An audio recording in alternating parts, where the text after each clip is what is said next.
Thank you very much for the invitation to be here and to address you this morning. I'm very grateful to the organizers.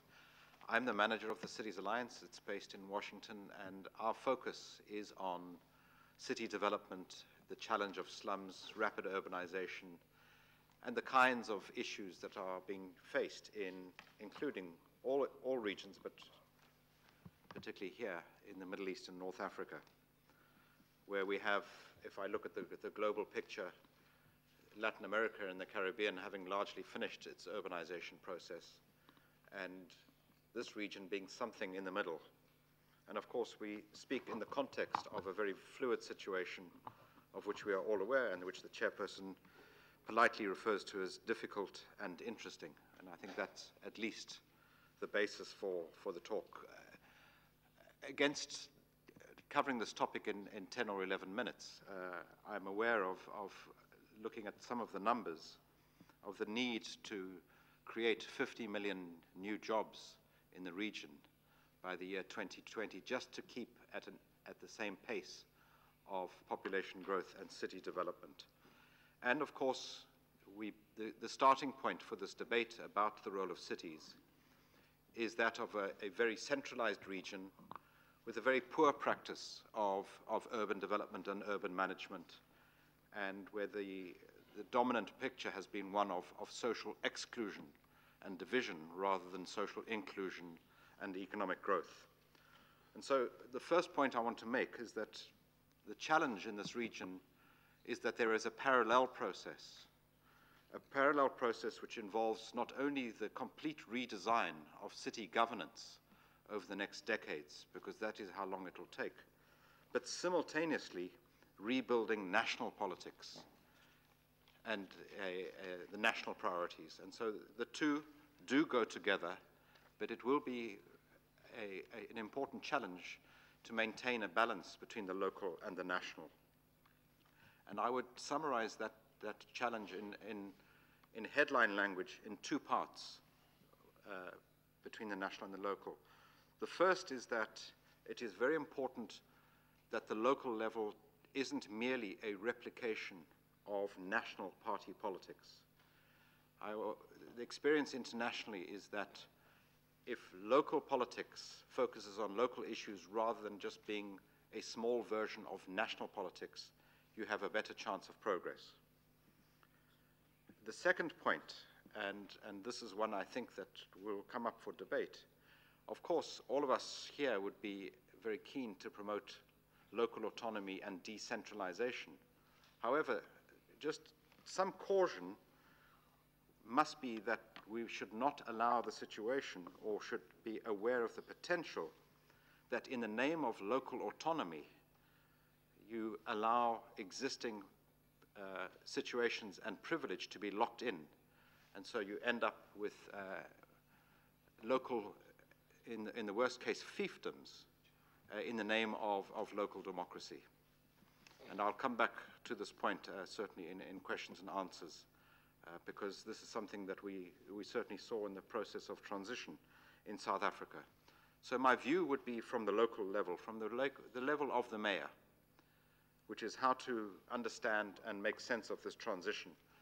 And of course, for any mayor, the first point, which is not always accepted, the starting point are the facts on the ground as they are now, the city as it is. Because that sounds simple. I recall a conference I attended in Cairo, which was hosted by the German cooperation, which was focusing on something called the informal city. And the governors and the leaders of Cairo took us around Cairo, and then they introduced us to something called informal Cairo. In fact, as we debated over the next 3 days, that is Cairo, formal and informal, slums and properly developed, legal and illegal, the formal and the informal. That is the entirety, is what constitutes the city. So the support that we have provided in this region over a number of years, over the last 10 years, has supported many cities in undertaking what we call a city development strategy. This is in our view, a vehicle for providing a roadmap to redesigning a city. It is not something invented by the Cities Alliance or the World Bank or any development agencies. Cities have been doing strategic planning involving their main stakeholders and their residents for centuries, if not millennia. A city development strategy, however, starts from an assumption. It starts from an assumption that is fundamental reform is necessary in a city. You do not undertake a city development strategy to confirm that business as usual is working fine. That means the possibility of creating new priorities for the city, for dealing with old and ignored backlogs for a significant proportion of the population. It raises the possibility of a wholly different financial model for the financing of that city. It also raises questions about rethinking the administration of that city. And so the city development strategy, with the mayor beginning from where he or she is really about creating a vision for that city projected forward, and we would argue something like 20 or 30 years, not projected forward for the mayor's term, which is what dominates too much of local development and local politics, not only in this region, but all over the world. 3 or 4 year pictures of city development, whereas international experience will demonstrate any city to be transformed is a multi-decade experience of constant intervention, redesign, and rethinking. The key point I want to make, though, about a city development strategy, this is not and should not be purely a technical exercise where you put the facts on the table, analyze them, and then come up with conclusions. If it has any chance of success, the way I would argue you should conceive of a city development strategy and this process of creating a city vision is establishing a necessary consensus amongst all of the players in that city to allow for the difficult decisions that will need to be taken. And I stress about creating a consensus. And do not assume that everyone agrees about the direction of a city. A consensus is as much about negotiation of different interests as it is about putting facts on the table. And so while you do need technical expertise to be part of the process of rethinking a city, fundamentally it's about creating a social and a political vision about the potential of that city. Again, I stress, it is very unlikely that the cities in this region can be transformed without fundamentally different decisions and difficult decisions being taken. This is not, what is not missing is some technical input. Many mayors, maybe most mayors, do not have a clear picture of their city, their population, their needs, their interests, the strengths of the city, the weaknesses of the city. Creating that picture can and should be the first and most vital part of creating a common understanding of the city and a basis for consensus.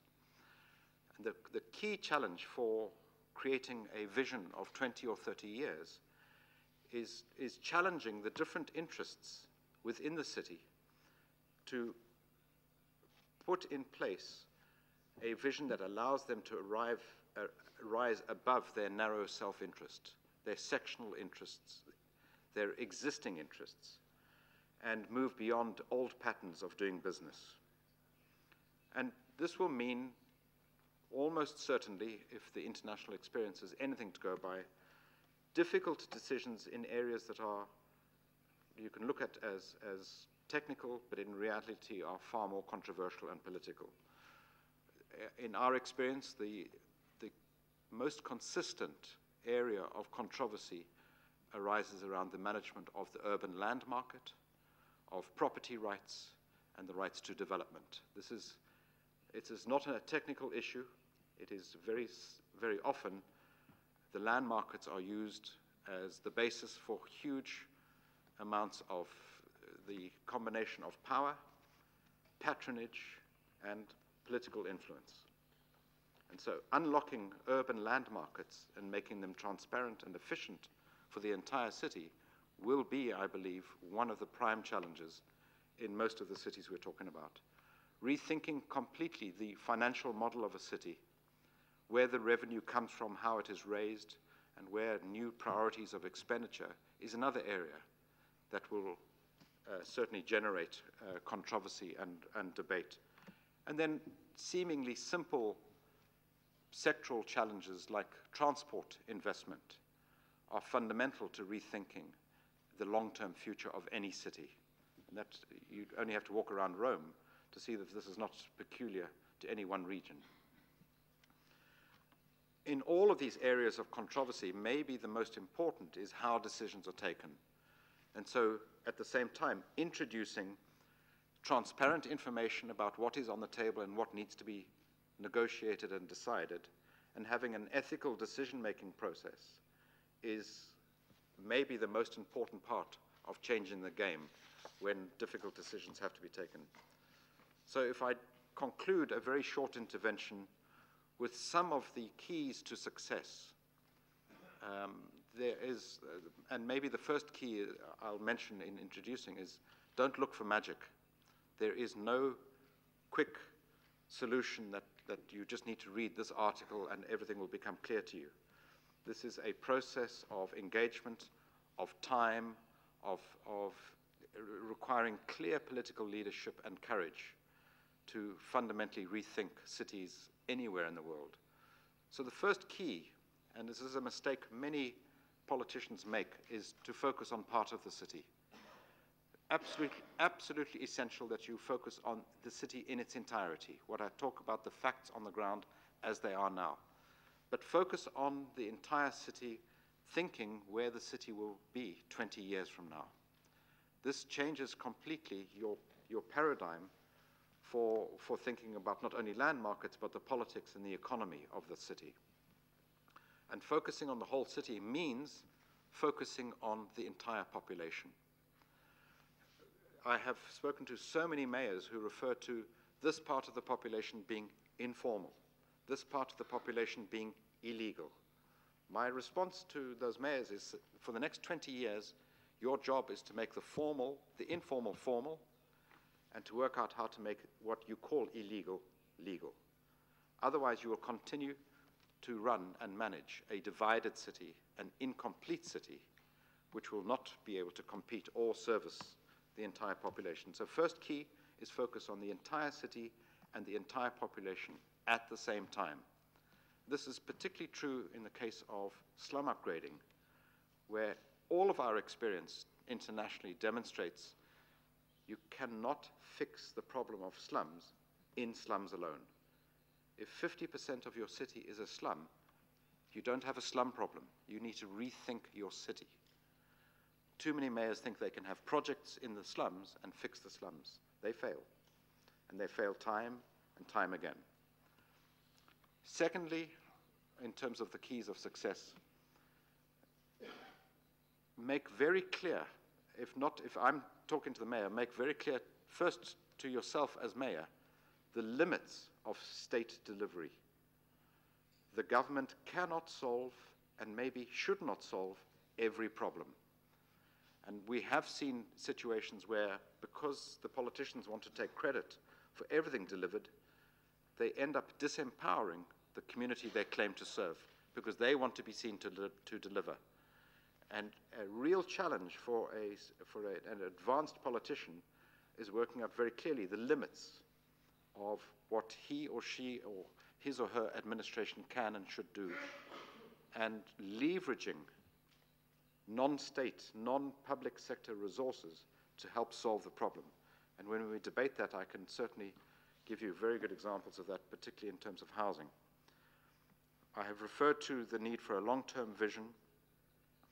The fourth area, and these are random, please, I'm not giving you a checklist of instant success, but in a long-term process, the necessity to have independent, non-state intellectual capacity focused on the same sets of problems is absolutely vital.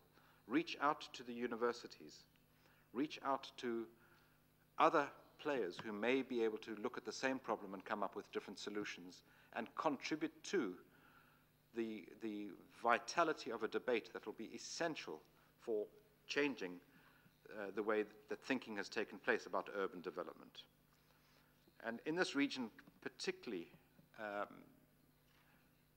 attention, not ticking the box, is going to be required to the challenge of the age cohort and the needs of the young population in this region, which is, it's by no means unique, but it stands out as a real developmental challenge that is going to be managed city by city and town by town, because that's where the population is. And so that requires a lot more than just having tokenistic responses to youth, and indeed to the transformative role of women, not only in terms of the economically, but also politically and socially. And wherever we have seen real success in local development, there has always been a key and often leadership role for women in delivering that. And last but not least, learn between cities. When I speak to mayors in different parts of the world, they very seldom ask me what is the view of the World Bank, what is the view of the UN. They may, and they're being polite. They are far more interested in which city has done this and what did they do? How did they do it? And so I think key here would be sharing learning between cities in the Middle East and North Africa, as well as in the Mediterranean region as a whole. So thank you very much for listening.